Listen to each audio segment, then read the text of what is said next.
Wesleyans emerge from a tradition of churches that value story highly. Not just any story, though, the story of God's work in our lives, transforming and shaping and renewing. And so most of us in our church experiences have been exposed to something like a testimony time, whether it's right before baptism or it's an open mic night in one of our churches. There are stories of God that are reflective. But what we're wondering now is also, can testimony not just be a recap of our relationship with God in the past, but a present way to invite someone else to experience a relationship with God in the present?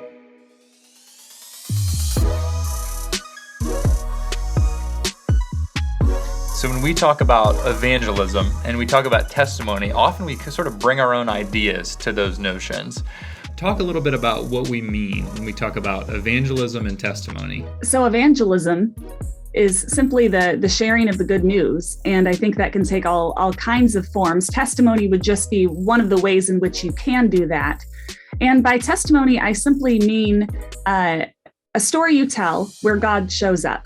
I think sometimes those simple definitions can be the most helpful, the most usable. I think it's important to note too that the word testimony, at least where we see it in the New Testament, is the same Greek word that's used for the word witness. They both come from the Mart family in the Greek, which is where we get the word martyr. So you could say that Stephen, before he was a martyr and was killed, he was a martyr simply because he was testifying. So could you speak a little bit to how evangelism through testimony has been important as just a distinctly Wesleyan aspect of our heritage?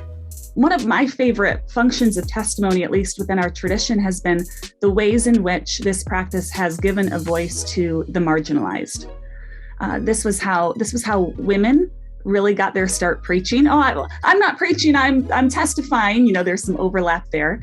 But that was an acceptable way for people to talk about God. Or African Americans, there's all kinds of evidence of enslaved people sharing testimonies in such a way, giving themselves a voice. And what I love about that is, in some ways, this practice levels the playing field. It takes seriously the priesthood of all believers. Phoebe Palmer does tend to come up in some of these conversations, old, Wesleyan theologian from way back then. She talks about how we need to testify because it almost solidifies the story. So you might have a story, but the story doesn't really stick until you talk about it. She speaks of testimony almost being the seal to an experience. Like if you think about a canning jar where you seal something up, you hold it there together. Another reason why she says we do this is because it's pointing to others the way that you are climbing up the mountain yourself. You're showing them the footholds that you're taking. And finally, she says, we do this because God is good. And this is our way of thanking him, of acknowledging the presence of God and how God interacts with our life.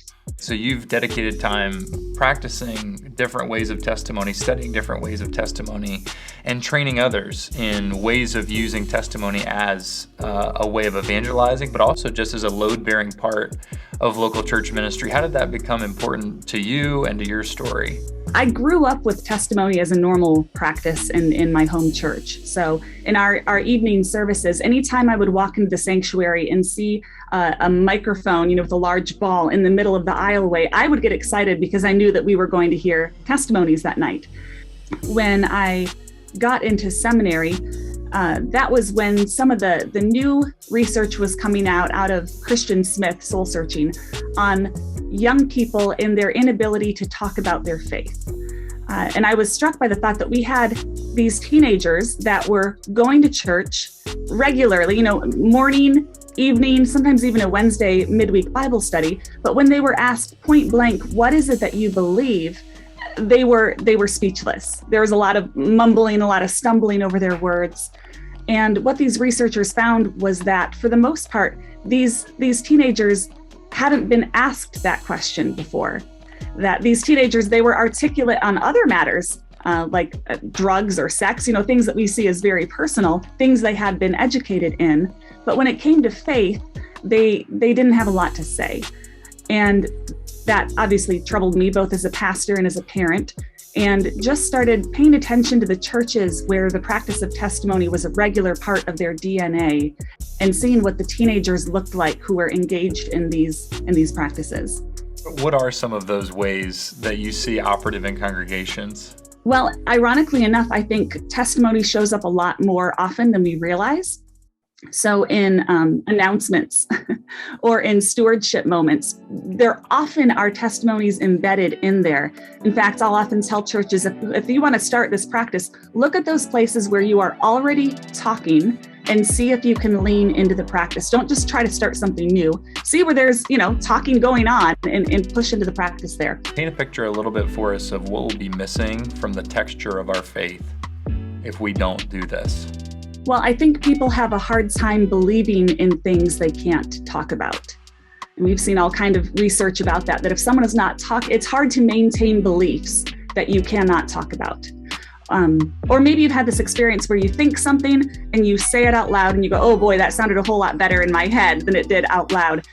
When we allow our beliefs to just remain kind of up here, we don't always get a chance to see exactly what that is. The minute I share something out loud, all of a sudden we've got something here that we can all look at and point at and ask questions about.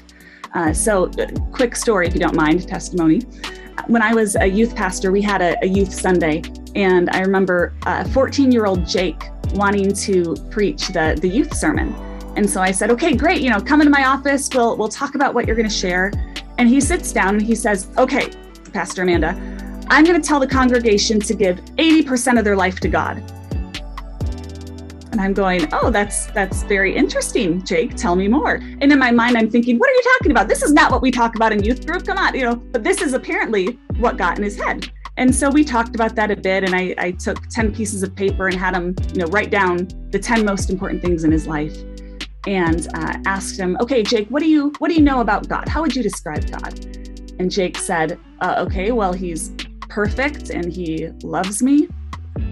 And I said, okay, well, if you've got this perfect loving God, why don't you show me, what are the 2 slips of paper here that you don't want the perfect loving God to be in charge of? And I love his response. He's quiet and he just goes, I see where you're going with this, Pastor Amanda. Why give God 80% if I can give 100? And that ended up being his sermon. But had I not sat down with Jake and asked that question, I don't know how long that thought would have been in his head. That 80% was good enough. You can be preaching wonderful sermons, fully orthodox, exciting, engaging sermons, but unless you hear people respond back to what they're hearing, you don't really know if they've gotten it. As people watch this and are convinced that this is a practice that they want to try, right? That it's not just distinctive part of our theology, but that they need to find spaces where they can hear and make space for the stories of others and of God's story intersecting. How would you invite them to start with a habit or practice that can scale over time? Something that starts small, right, but gains a life of its own? Oftentimes, this is kind of like learning a new language, essentially. For many people, it's like learning a foreign language. And how do you learn a foreign language? Well, through immersion. You have to be in places where you're hearing this language, but also in places where you're empowered to practice the language yourself. And I mean, they're gonna get it wrong, if you will. I remember when my son Sam was maybe 2 or 3 years old, we were talking about where we saw God and at the end of the day and this and that. And he said that he saw God when God healed his cat, which is fine, except for Sam doesn't have a cat. I mean, it's like a stuffed animal.